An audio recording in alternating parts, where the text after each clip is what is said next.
No, and you Gen.G are in the draft right now. I do. I've seen it in the Crystal Ball, Freak. I'm going to keep it a secret for, it's for suspense purposes to keep building here. But let's get into it for LGD versus Gen.G, the rematch right before you on your screen. Let's take a look here.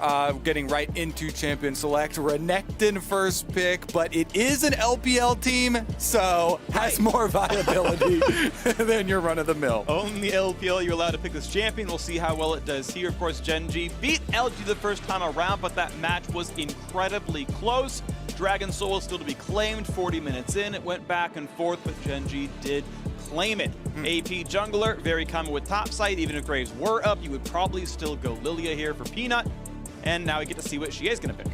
And last time around, LGD also did first pick Renekton for Longsheng. And I like the adjustments that they've made, though. While they do keep the confidence pick there, they ban out the Lucian this time. They're blue side. They have a little bit more flexibility with them. Now they lock in double AP for themselves. Lilia works super well with Renekton top lane because you can push up, allow her to continue on with some of those invades. We probably will get one of those level ones as well. Gen.G, so quick to answer, though. Immediate volley bear into the Renekton. Love the lane matchup as well as the Nidalee into Lilia. Yeah. Support focus on the hard engage. That's definitely something LG will need, because one of the big things that people always point out for Renekton is the fall off later into the game. And that fall off is because he has a difficult time getting to priority targets. You have only a single target stun. So if you are unable to get that single target stun on an enemy carry, then your usefulness in the team fight is far below a standard tank from the top side. But if you had something like a Leona, like a Nautilus, you get some easy hard engage onto that back line, those can shore up some of the weaknesses that are always talked about for this champion and why a lot of people don't like the early picks. Right now you're seeing a couple of bans to support Xie. The Syndra is gone away. I'm curious if they care about something like a Galio instead. There isn't really a hard diver. I mean, Volibear's not too bad at it with the ultimate, but no, Zoe, you're going to go for the second most played by VDD throughout the year. His Azir seemingly has been nerfed enough that even all the big Azir players from before Worlds are mostly shying away from the pick. Some of that could be metagame being less mid lane carry focused, but that said, people in shying away may still pick it up. All right, see if he goes for the classic. All right, and that suddenly now means there's a lot of persistent damage. Senna does, honestly, decent amounts of damage overall, despite being more supportive, but Azir... Yeah, talk really to Jackulove. Yeah, Jackulove's like a 950 damage per minute game at Worlds so far. Jhin gonna be the answer, which we just saw in the previous game. That, of course, went the Senna way pretty reliably, and now Mark needs support. And again, the hard engage I'm talking about for LGD needs to come through to be able to push through the mid game here.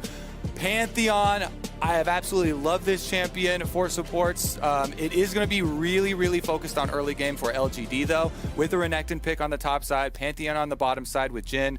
There's a lot of crowd control that you can use to set up kills, to set up CC chains, bring the Lilia off of the efficient clears that she can bring into those lanes to actually try and get kills. Okay, and it means that we are very low engaged in the Gen.G side. It's so much of a kite-back composition. Azir, Senna, in some ways Nidalee for the backline, and Tahm Kench to keep them safe, but there is not one good, reliable start-a-team fight tool. Nothing remotely close to even Swirl Seed Sleep, and obviously the Pantheon starting things off even better. So LGD have a lot more control over how the game takes place, but if Gen.G get a lane kingdom and they set up on objectives first, they have to come to you. Two completely different directions here, Freak. Gen.G are going late. They are going defensive. They have the counter engaged. They have the defensive properties of Tahm Kench trying to avoid scenarios, whereas LGD, they want to bring the fight to you, get those kills, pressure with Renekton, pressure with the CC combinations of Jhin and Pantheon. See if they start anything out with the level ones. Nidalee and Lilia kind of facing off on the top side of the map by the Raptor camp. I didn't quite see the inventories. We'll have to see once the runes drop to see if there are sweepers left for them. Pretty standard runes across the board, though. No surprises. The only little caveat, sometimes Azir will go with a weaker scaling rune in favor of a better laning rune. I think lethal tempo, because of the wave control you can get by proccing it off the Orianna and then pushing the wave, is a really good choice. Plus the attack speed super useful for you later on to the game, which that's where Gen.G want to get to. Of course. Now, one thing you said earlier, Kobe, is these teams are going in different directions. I think they're going in the same direction. They're both running towards Gen.G's base during every team fight. Okay. One's kiting back, one's diving in. You know, so there's a little bit of that, but regardless, as you said, no early invades. We've got a heavy leash here for Peanut towards the red buff. Not doing, not just yet anyway, going towards the chickens and leashing that for extra life regen.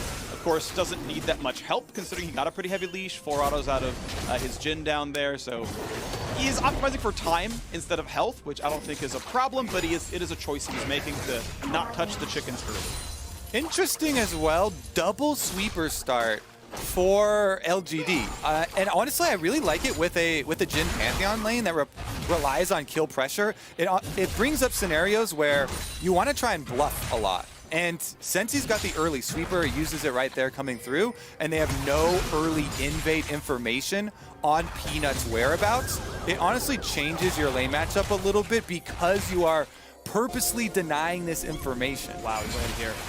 I mean, he's gonna get level 2 in about 2 minions, right? Like that melee drops. Here's the available for the stun. He's got the red buff slow. That's a flash. Easy follow. Easy flash follow. Flash in for everything else. Watch out. Eep Rascal's gonna run out of health. You have to believe they get this kill. He's dead. He's dead. He's dead. What a gank! Oh my god, I feel so bad for Peanut. You just clipped that last 10 seconds and you have the blooper reel of all time. He flashes forward, but your watch out Eep moves you forward on Lilia, and so he overshoots it over the Volibear's head, then dies afterwards. Mark down. They're going for a lot more. Can't find the stun into Mark. Kramer gonna trade back on a Rulu Fest. He can. Has 1 shot left. Not gonna get to land it. And they trade blows back and forth. Now Clid, he wants at insult to injury. Peanut can't get his own jungle. Holy. Yeah, Clid's like, after that sort of play, you don't even deserve your own jungle, Peanut. Clid comes to town, chases him out, and this is going to be a brutal dive attempt. Danger, how can they outplay it? Doesn't go for the empowered stun, does nothing at all. Easy tower aggro dropped, and this game has gone from bad to worse, and it's still happening. Life rooted into battle here against Mark to get some autos, get a couple more shots to knock him down. Pantheon will live, but it's time for Kramer to run away. These guys are keeping going. A few more shots out to go. Holy moly, freak. You better already start handing out your tilt proofs to Longxing here. That happens in your lane and you are freaking out. Okay, focus for LGD. You gotta stick to your game plan here. Peanut needs to reset. He's on the bottom side. You see him trying to scavenge. He knows that Clid already chased him out of the top quadrant of the map. He cannot return to this area, which is very unfortunate for Longxing as he's incredibly far behind on the Renekton now after those early shenanigans. But it honestly does have to turn into everybody looking to fend for themselves to try and recover from that early game deficit. Clid is going to have a field day. He knows he's got full priority. You see the extra wards they are bringing. This is part of the jungling we talked about early on, keeping up the pressure. Peanut, though, wants to punish with Mark. And this time it's an easy 2v1. This time he's going to land the skill shot, and Peanut gets a kill back. All right, now the honors are all going to Mark. Thanks for the roam, buddy. You're able to clean up the top side of the map. And that, honestly, is such a lifesaver for both Peanut and Longxing. You know, the top side of the map here for LGD. It's still going to be a very difficult scenario, but Mark is able to find a perfect timing window to roam here on the Pantheon. Has an instant impact. Peanut, I believe, sees Rascal's doing this and might get to go for the fight. Did burn Smite on the chickens, which means that's to be a steal. More difficult one, auto Q could do it. Easy pickup there, but now 1v2. He's gonna find himself the attempt for a heal in a few seconds. Still stunned up. Watch out, Eep's going to land, but here comes Italy, finds a heal, finds it to go right back in, gets the heal from Rascal, and he finds the 2-on-2 kill. Now it's time for Peanut to run away yet again, then he will do so. Uh-oh. Last follow, no shockwave, gets the haste Q auto, and it's gonna be 5 health remaining. And GA's gotta watch out for the minions. Oh, that was so close. Uses the W for the extra speed. Doesn't have any extra damage to finish off BDD after he moves the Q over to him. And BDD knows he can return to push the wave afterwards. So he gets the last laugh in that little trade there. She a decent attempt, but definitely going to come up short there. Wish he had the extra juice. This game is getting pretty doomed pretty quickly for LGD. It's a 2,000 build difference at 6 minutes. That is rough, and that's going to take so much effort to come back from, as we get to see what happened in mid lane a second ago to start that entire trade out, and that's why the flash away and the flash follow came through. Yeah, it was BDD that actually started that one out. Meanwhile, on the bottom side, this is the calm area of the map.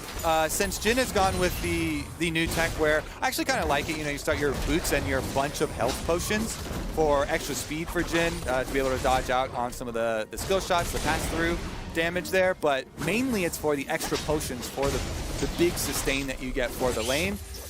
Meanwhile, Ruler able to farm up in time for the purchase of the tier, plus the extra long swords on his first back, and gets to head right back to lane. I gotta say, Senna Tom Bench in lane with no surprises. Everything is telegraphed and reasonably fair. Turret turns off. Speaking of unfair, he's got no help. Gets a heal, but damage still gonna come through. And they're gonna drop aggro in time. Gen.G find another kill top side. I was hoping to see more pressure, and we're gonna. Shockwave lands in a BDD. Not gonna do much damage though. Walks away and keeps health bar up. Yeah, this is why there's gonna be so much focus on that early blooper reel from Peanut and the topside freak. That was just the most devastating thing that can happen to your lane as a top laner. And, you know, you can see him right now. Longxing is just trying to keep it together. He's only level 5 to a level 7 Volibear, so they can go for those dives, and he doesn't have the extra health to come out. But they've pulled off a swap here. They're trying to get him out of the lane.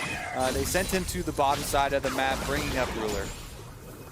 Okay, so I want to see if this can still be pressure for Rascal. If they can use him to get a lead, or if he's stuck in a 1v2, no longer farming against Kramer and Mark. I want to see how it plays out right now. Gen.G have sent Flynn and Light to the mid lane. No fighting just yet. Tear stacking up for the Senna. Double long sword means it is going to be most likely a lethality opener. You can't use 2 long swords to build a Black Cleaver. Praise correct builds into this one as the top lane turret's going to be under fire. It may lose plate. Yep, that's part of the bonus of getting the early swap off, being the first ones to the play. They get to push the minion wave first. Meanwhile, on the bottom side, you can see that Rascal has found Longxing once again. You're not getting away from the matchup, and it should be constant bullying. You know, he's gone grasp into the Conqueror of Renekton, so there is actually no way that Renekton ever wins a trade. You know, for the rest of this game, honestly, as Volibear's got such an early lead on the Trinity Force, you go in, your short trade for Volibear just always trumps the Renekton because you don't get to stack up your Conqueror. Maybe if Longxing randomly was able to find a bunch of kills somewhere else and get to a play of the Ruin King super quickly somehow, he would be able to have an answer, but Rascal can just charge up his brass proc, go in for the Sheen trade, and there's really not a lot that Longxing gets to say about it. So meanwhile, Clid will spend his time topside to get that very important early Rift Herald. Love this move here where he can you know, guarantee themselves some extra turret plates and keep up the counter jungling. Attention right now. Easy smite for that one. Rascal wants to fight Longxing, who again doesn't have much to do about this, but run away. Double longsword not strong. Ult forces a flash. That is a gigantic cooldown difference. And even denies part of the wave. There's like 3 casters that got denied away from Renekton. The XP gap grows, the gold gap grows. It's going to look pretty good. It looks like turret plate number 3, 4, 5 can be under fire topside, almost dead to just the Herald itself. All right, LGD, let's see what kind of miracle kind of recovery can we actually get up here, because top side of the map is a possibility. Kramer and Mark as Pantheon Jin do have plenty of C to lock people down, but that's where Clid is going. It's just such a smart move from Clid. He knows that there's no way that Rascal actually gets taken advantage of on the bottom side of the map, so he uses the Rip Herald there. That's the play. Jungle gank comes in. Mark is there for a little bit of peer pressure, a little bit of support. I'm here just in case. He's going to share a turret plate. You know, hey, I ganked for you. I want this 80 gold. Yep, honestly, there we go. LGD make the play in the mid lane. They do get the kill on the BDD. No flash used by BDD to try and escape it there either. So Xie and Peanut do find some purchase for themselves. Double ulti for that one, but you're going to take those when you can. LGD able to get the extra compensation of the Mountain Drake since everyone moved around the way it did. All the pressure was topside for Gen.G. Mid-gank came through as a good counterpunch. Right cross-map plays. If they strike top, you strike somewhere else. Because, hey, a 3v1 is unlosable, as we have seen so many times, and they knock down a kill. They keep the gold within 2,000. The gold lead, by the way, has not moved about 4 minutes. Here's another look at it. Shockwave did hit there for Xie. BDD was trying to trade back, thinking that he could have a 1v1. But once Peanut flashed in, really liked the secure there actually for LGD, and they're making another play. Here comes the root in place. The flash not going to be enough. Life puts on the shield. It's going to be able to chase him down, though. Shield's not going to be in time, but it is a trade kill onto Mark. A couple of snipes come through. A little bit of damage done, but they will farm into the turret. Longxing making some usefulness out of a bad situation. He can't lane versus Rascal, so he's going to lend his crowd control to the rest of the team, waiting with them in the brush. Honestly, LGD, it is a big hill to climb to get back out of this, but they are making the necessary steps, and you have to commend them for another big counterplay setup, this time on bottom side of the map, waiting in that brush and finding the kill onto Life. Perhaps going to do more to cement his lead, some more counter jungling, take away the prompt, get it for yourself. Adds 4 CS, adds about 100 gold, not too bad there. We still sit 2,500. Gen.G are growing the lead a little bit. You can see 3 leaders here. Rascal, Ruler, and Klid for BDD. Not getting any attention, except from the opposing team. Yeah, he's down on gold a bit, but that's going to be fine. As long as you can win through top, you're going to be okay in this game. All right, I think they actually need to get the deep wards replaced in that blue quadrant of the jungle too, and that's probably what Klid's priority is at the moment, because you need to isolate your biggest advantage, Rascal versus Longxing, and try and pry this matchup into a bigger advantage for yourself. And Rascal actually just going to hard push the wave instead, and give some minions back to Longxing. Yeah, I mean, ultimately it's going to be way too hard to push top lane tier 2, and outer turrets you'd rather siege with a Senna. It's just easier to auto-attack from 625 range than it is in melee with the Volibear, so Rascal's going to have to kind of be a bit inventive, I suppose, in mid-game with how he's going to push his lead. It's, yeah, shove and then threaten mid, shove, threaten mid. Okay, Triforce Recall comes in, like now's the time to power fight, right? Super early Triforce, who's he gonna kill? Yeah, I mean, honestly though, if you have a big minion wave pushing towards you, you can try and just bring it back to your area of the map with, if you have up to 4 range minions, then you can keep it towards your turret with the extra damage that they will do, and then you force Longxing to make those plays, right? You force him to go scavenge for other areas to try and make plays. To his credit, though, he did make that play with Kramer, with Mark, without the cost of losing out any extra. So LGD have been pretty proactive with their other players, not giving up after the early disaster that happened. All right, down goes the wave. It's going to be pushed in towards Mark. Piece of damage here. Grabs his soul, looks for a javelin. Not going to land that, but they'll get more damage out of the Senna. Puts him at about 60%, and the wave is cleared as well as it could be. But they are invading in for ward control. They're cutting out to make sure, hey, no one's here for defense. We've got a jungler, 3vx. Let's push in. We see Renekton. We see Orianna. We're not outnumbered. Let's take the ward control. They're fighting for it yet again as the wards come back and forth and back and forth. Swirl Seed is dodged, and Gen.G now own the road to the turret. Here comes the big bear, though. Rascal's headed down from the top side. That's a big chunk of this. Ooh, yep. Puts on the shield in time, wouldn't take damage even if he didn't dodge it, and the turret is getting lower and lower in health, though, as the plates drop. It's, of course, very, very frail, and in about a wave, Gen.G will knock in the second turret of the game. All right, so looking for Gen.G, they want to create more areas where they can take advantage. Okay, dive. Gonna flash dodge. Here comes the rest. Flash away for Xie. Shoves him backwards. And a re-flash in. He wants the kill, and Longxing was 0-3, but still kills BDD. Looking for round 2, though. Rascal shows up on the board. 2-1 team fight so far, but Gen.G have to run away. Rascal is low when a shutdown comes through for Mark, and Life is about to lose his. Snipe from downtown. Kramer gets another. Kramer getting the money is big for LGD. They do get some extra counter kills here out of Gen.G, who are giving up extra pressure. Bottom side, this was a lot because Ruler stayed down there, pushed the extra wave, pushed on the turret, and Gen.G are opening up the map, which is according to gameplay. You're trying to take away the safety nets that LGD have. But once again, here's another look at what happened on the bottom side. We got to see a little peek of this as Peanut came, with Ignite on him with 50 health left, burning through while Longxing was getting the kill. And Gen.G did get one for themselves, but big chase down on the outside. Nice spear there from Mark. He actually got the shutdown, so that was less than ideal. Volibear was the one with the big lead with the big shutdown. But he is a support that can build some damage, so Pantheon funding some more lethality there. Yeah, I mean, I'm always a huge fan of anyone who can get the Umbral Glaive on early game and just start winning the Vision game outright. His Vision score will skyrocket this game. The item is incredible. You one-shot Invis wards, you two-shot the control ones. It's going to be wonderful stuff. Flip though, able to get back on the map. Bot lane wasn't exactly won by Gen.G, but now that he's got some control around the map, he's going to go ahead and grab a Drake for himself. LGD gets the second, less important, the ugly sister, I would say, of the Rift Heralds. It just is what it is, You don't get plates out of this one. All right, well, Rascal now surrounded by 4 members of LGD. Reinforcements on the way here. Life going to give him an escape for himself. Devourer would be at the ready. Meanwhile, again, bottom side, you see Ruler on the Senna. Solo pushing bottom side. Senna doesn't push the waves very quickly at all. But since Gen.G have gone with the, I think, better choice of not giving trades to LGD, since Gen.G are the leaders, they're the ones with the extra advantage, you don't need to give 50-50 trades. You don't have to handshake with this team. And they try and get the answer there. Well, lane turret is going to fall, and LGD going to tie the turret score to this one, and the game is back to 1,500 gold difference. LGD fighting back from a deficit and clawing their way closer and closer into this game. Rascal's domination from early game has slowed down a little bit. Yes, the CS difference is 30, but Longxing got himself involved in a couple of kills on a tower dive not long ago from that 2,000 gold deficit individually.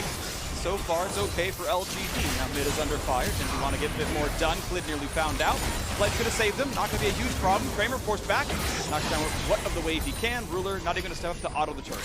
Yeah, I mean, the tilt-proof mentality, yeah, it's kind of a meme, but he's showing how important it is. LGD's chances still very much alive as they're getting extra damage on the bottom side as well. Rift Herald, as you said, starts to get the comeback rolling here for LGD. And now you start to look at the deep wards. Eyeballs are on Mark because he's got the safety of an Umbral Glaive. Double control wards, fully stacked up support item here with wards. So Mark is looking for deep wards to get possible teleport flanks for Longxing. We return to the Renekton conundrum of mid-game engage options. If you can get him teleport wards to work off of, Longxing can work some magic. He's definitely done it before. There's a reason that they first pick Renekton for him multiple games. They're looking for those flanks. You get the Pantheon over the top, Renekton teleport from the back, and LGD could still easily get this one, setting themselves up for big shockwaves from Xie. 700 right now, the gold difference. Getting closer and closer in this game. LGD working back. The tilt-proof mentality. The lead in mid lane, 1-0-3 on Xie. He's getting pretty close now to his Banshee's Veil, and we're going to get second item pretty soon on Kramer as well, so that's going nicely. Yomu's in for Ruler, going for probably rapid fire third. Next big spawns in 2 minutes, and that's going to be the next big objective. I feel like it's way more likely to be contested than a Baron. Neither team, actually I should say the Azir team actually has pretty good Baron damage. You have an Azir on a full Nashor's tooth. That's actually pretty solid. Yeah, for sure they do. I think both teams will even have decent damage. Peanut, once he gets the Leandries completed, you get a nice burn there. So we shall see. I don't think there's going to be any sort of crazy sneaks or anything in this game. There should be plenty of vision as the game has evened out. And you can even see by the map right now, LGD's positioning pretty good. They've even got a fairly good shallow ward there up towards the ramp. As Mark has been really on the ball here. Yeah. This is a story of why you actually need to put so much emphasis on this mentality control here from LGD, dealing with that early disaster. This is impressive stuff overall. I mean, their opening of Worlds in the play-ins was a disaster, to be clear. 1-3 in the play-in group stage. They had a tiebreak V3 to make it in, and then, okay, they double 3-0 their play-in best of fives to make it to the group stage. And they show up in the group stage, one that people said, well, any team can get first, any team can get last. Their opener was a loss to Gen.G, and it didn't look very pretty. And then we go into week 2, and their opening to Gen.G is horrible. Peanut ints himself out of the turret, gives Rascal a red buff, and it's a 3-0 gold lead in the first 8 minutes, but they have brought it back within 500 now. They've completely brought it back here. They are clearly in a good enough spot to win this game. You talked about scaling force earlier on. That probably still lies with Gen.G, but the mid game is being played better by LGD. Yeah, and I would turn the scrutiny towards Gen.G because we mentioned both sides of the opportunities that you have to try and further punish and push your lead. When you have Volibear Renekton matchup that far ahead, you can either send the Volibear to go dive towers because your ultimate is perfectly built for it, and you get your other side of the map ahead as well, or you try and freeze in the long lane and force the 1v1 for Longxing, force him to lose out on further resources. But LGD circumvented that plan very nicely, and now they're looking for the long-range engage. Lilia sleep possibilities are here. Peanut keeps throwing out these swirl seeds. He finds Ruler again. Very high value ones that are hitting here, considering his Liandry's is now completed for the dragon fight. Here we go, the dragon is alive, split 1-1 so far. Will be a Cloud Soul game eventually, maybe in 10 minutes or so. It's being attacked. Gen.G pops on the Shroud. Nice by Ruler, can't find the way in. Longxing looking for the flank. And they're going to find the route on a BDD. Do they engage? They put the Gen ult in, but not going to find too much there. Shields come in, not a problem. Smite fight coming in soon. Big Sleep going to come across there as well. They get the stun and a clip. They burn the stopwatch. Easy pickup and an easy kill. Longxing doing it from a 0-3 Renekton. He is carrying the team fights. He is carrying the dives. One goes back on the mark though, and now Rascal forced to run away. BDD pops the stopwatch. Life is gone. Kramer looking for the next one. Gonna get away, but they are on the wrong side of the map. Rascal wants to find this fight in the 1v2. Not gonna have an easy time there. Revenge. Gonna find his revenge, as you say. They get the Drake. They get the team fight as well. LGD fighting back. Longxing is the top laner I want in every single game, freak. You can criticize Gen.G for not marking him. You can criticize Gen.G for not warding their flanks here on the dragon that they started up, not looking behind. But I would say full credit over here to Longxing. He was so patient in his flank, watching, waiting for the perfect opportunity to flash in. He does not rush this. He waits for the dragon to get low. Off screen right there. He's waiting for Glid right next to the wall. Then, as the dragon gets low, flashes in for the stun, for the execution. Revenge is a dish best served cold, and he's also able to get the counter kill onto Volibear. Now we see Kramer and Chie, how they dealt with the other 3 members of Gen.G, kiting away. Kramer with the flash, with the dodge on the ultimate to survive a bit longer. They are, of course, in the opposite side of the map, so not a lot of outs that they possibly have to themselves for an escape. But honestly, big story was Peanut surviving barely, just out of range of Rascal, and then Longxing getting his long-deserved kill. So, Cloak's agility giving her that extra 20% crit chance on the soul marks as Rapid Fire Cannon comes through and completes the item overall. So, stacking up on that one so far. I do like the Youmu's early though. Lethality is a great stat. There's no real armor stacks in LGD. Great early item. Now we get to see what the next part of this fight is going to be. BDD, he's burned the Q, so he can't dodge as far. This turret's going to be 2 hours away from death, and she is going to make sure he just knocks the turret down with the minion wave. Don't take any unnecessary damage. She is at the 2 major items. There's a scoop back, though, and it's a one-shot on a Kramer. Mark going to be an easy one, but wait! That shockwave buys a lot of time. Is there going to be a re-engage, though? There is not. The turret will fall. 2 kills to 0 off a great play out of BDD. And life saves the life of BDD. Rascal looking to come take some. Can't find the stun. Will find a lot of damage on Shea, who cannot find his way out. Suddenly 3 kills unanswered. Come through for Gen.G, and Baron is on the table. Gen.G alive. They have no reason not to rush towards this Baron. Ruler gonna give Peanut a little taste here. If you get any closer, he's going down. That should be secured Baron here for Gen.G, considering there's no teleport on Longxing, no crazy movement for anybody to get back there for a steal. Gen.G, wake back up. They don't want to let this comeback complete. Well, you gotta say, a lot of big moments in this game. Longshing's flank flash in the Dragon Pit was exciting. BDD right there, probably the single biggest moment of that game. I want to see this replay, single-handedly giving this lead. Huge sweep here onto both members of the bottom lane, and look at that, Kramer, he's dead before he hits the ground. The life is there for the Devour on BDD, saves him after the heroics, and allows Kramer as well to respawn. And now it's time for the Baron power play, right? It's how much can Gen.G get? This game has been back and forth. It was last time those two fought. Honestly, this is going to be the fight. Now, Gen.G with the Red Bull Baron, what can they get? 1,500 gold is what you get just from killing Baron itself, by the way. So this so far is negative marks in the top right scoreboard. You got to get some actual turret pressure, some more setup on objectives. The Drake should be a freebie, which should tie up the score 2-2. What can Gen.G get? Definitely developed into an incredibly interesting game here, as topside should be the target. Rascal going to be under attack very quickly, so LGD look like they're going to give up on that bottom side priority and go 4v1. Longshing looking for the 4v1. Rascal trying to get away. They're going to find a couple of Still slows. has ult too. He is on the way out. Going to ult, but he can't get over the wall. Had to dodge away from the stun. Couldn't get more clearance, but he's still running. Now Kramer trying to set it up. It's a 5v1 on the Rascal. Botlane still under fire. Finds himself the root. This should be the kill, and he will finally go down. Shut down. Crucially goes to Xie. But what do they lose? Bot lane tier 2 and inhibitor turret both drop.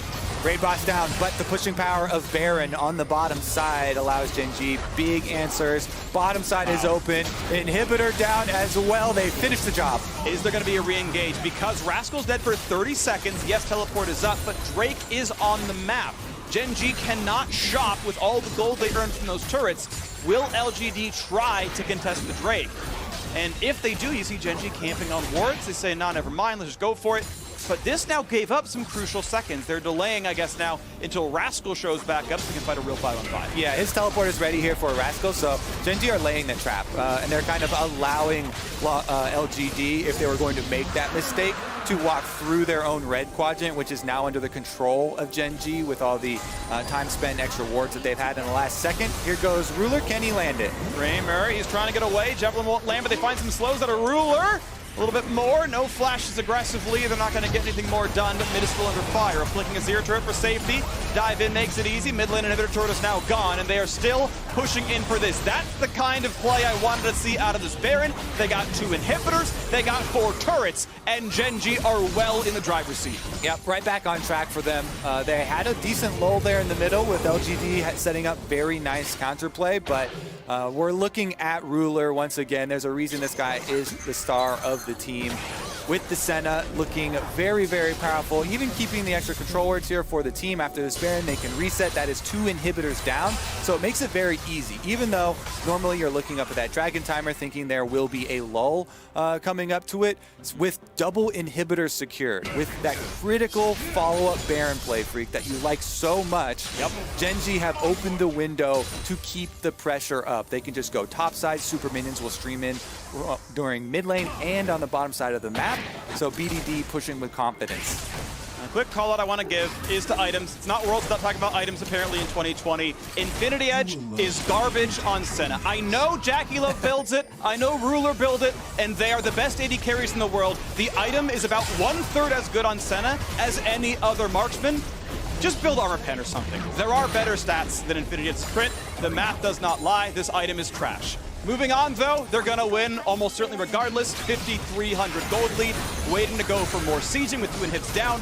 LGD can barely leave their base. And again, with the extra 6-man of the super minions coming in, Gen.G can now just slowly whittle away at the last remaining inhibitor turrets. Ruler using the extra range here that he's acquired for Senna nicely, getting that poke damage down. Peanut constantly having to dodge away from spears, from these extra skill shots. The range advantage from Nidalee and Senna now fully functional 30 minutes in. He escaped his bit back. Ruler going to stay fine, and Mark couldn't quite find his way in, but did burn the Ignite, did burn his Flash, so now a Summonerless Pantheon make it harder to make it in. But now BDD under fire, goes on a half HP, but he can be healed back up. Ruler's still feeling safe, gonna have to take a long way back around the wall, but still trying to siege through the mid lane, get the team grouped up, and go for the big play to close out the game. They are not content to wait for Baron. They want to win here, so mid is still the point of pressure. Rascal on the bottom side. His ult can turn off both Nexus turrets, and they can go for a winner pretty quickly here. Will they do it? Still sieging defensively. No one's going for the turrets just yet. Top lane can be pushed right back in, and BND can start dealing the damage. No one around to stop him just yet. Turret's on a half HP. The flash in. Peanut gonna find the double sleep. And what's the re-engage? A route in, and from downtown, Kramer trying to bomb like it's at the Apollo, and he finds the first one. It's time now for Shia to get back, but a 1 for 0. Launching is there. Life spits one out, but Ruler is still gonna fall, and it's time for a new king. It's time to knock down Life. They will get one trade back from Rascal. But inside their base, LGD get 4-1. 20 seconds left on the Baron, and the death timers for Gen.G will be long enough. So LGD actually choose their timing very carefully there, waiting until the last second, waiting for a closer spawn, then going for the team fight victory. That decision right there, the timing of it, really does mean a lot, as Gen.G were knocking on the door, but until they actually knock over the other inhibitor, it didn't really matter. And so the patience from LGD before they finally pull that engage was critical here. There are so few options left open, but Peanut found it. Flashing in, finding the sleep, teleport follow-up from Longxing. What a good job getting through such a narrow comeback possibility here from LGD, capitalizing on the teamfight victory with Baron. BD looking for any stragglers, will not find one. The timing was close enough, but he couldn't find his way in and maybe catch Longxing with reinforcements. I gotta point out that Renekton now has higher kill participation and more XP than Rascal. 0-3-1 Renekton to a 3-0-1 Volibear, and Longxing has had more effect on this game from that point on. Actually, so well played from Longxing, considering the early start to this game. But it has gotten so intense, Freak, here. Back to the current situation, we're basically split. And LGD, I can't re-emphasize enough how imperative it was that they got the timing right on their re-engage, because if you win that team fight instantly as Gen.G came into your base, you pulled that off 30 seconds beforehand, you wouldn't have been able to capitalize with a Baron after your team fight victory. So intelligent choice there by LG to get them right back into it, bring us to this critical dragon. Will not find any more pokes just yet. The root comes through. He's at half, and now it's going to be the easy shot for Azir. No one's going to stop. They're going for mid lane instead. It's a trade. It's a cross-map play to go for a couple of turrets. LGD will claim mid lane tier 2 easily. Extra Cloud Drake not going to matter, but there's a big chunk of damage. Ruler nearly drops. So much damage coming through. GA finds a lot there with a shockwave from the Fog of War. And suddenly, mid lane is under even more fire. The inhibitor is laid bare. Mark coming back in, Longxing with the squad. Not gonna find that swirl seed, but LGD are going for the Nexus turrets. Gen.G must defend now. LGD get turret number 1. In goes Rascal. Will they fight or will they go for the base? The first turret's gonna fall. They can't find the scoop, but will it be enough for the kills? Yes, it will. LGD are crushed off the map. They get structures, but not a single champion remains. Freak! They just crushed them on the Nexus like they were bugs. LGD pushing towards the Nexus with the Baron buff. They don't have enough to finish it off with any sort of timing there, and Gen.G sweep it right back. I thought for sure they were going to turn around at the end, but Gen.G arrive in time. They actually have the most comical ending to this game. I cannot believe it. What a delivery from start to finish. Late game demolition versus get every Nexus. Gen.G looking to close it out here. Turret 1 will fall, and let them show you how to do it. They'll get the Nexus turrets. The Nexus itself still under fire. Rascal's got the Triforce. It deals tons of damage, and the Nexus falls for Gen.G. Oh, hell yeah. That's what I come to Worlds for, Freak. Nexus to Nexus drives from both teams. LGD with that Baron. I really loved the push up the middle to get the inhibitor, but then you have to have the plan for what you do once you are pinned inside the base. And committing up to the double Nexus turret rush for themselves so heavily. Gen.G arriving in time, they're able to scrape them off the Nexus, and they're able to run it back in time as well. Okay, this is exciting. Of course, we can still have LGD top the group with help, but we now have a tie at first. Again, 3-1 for Gen.G, 3-1 for Fnatic. They will play again today. Fnatic won last time around. They may well be poised to be the favorites of the group, but Gen.G want to challenge that.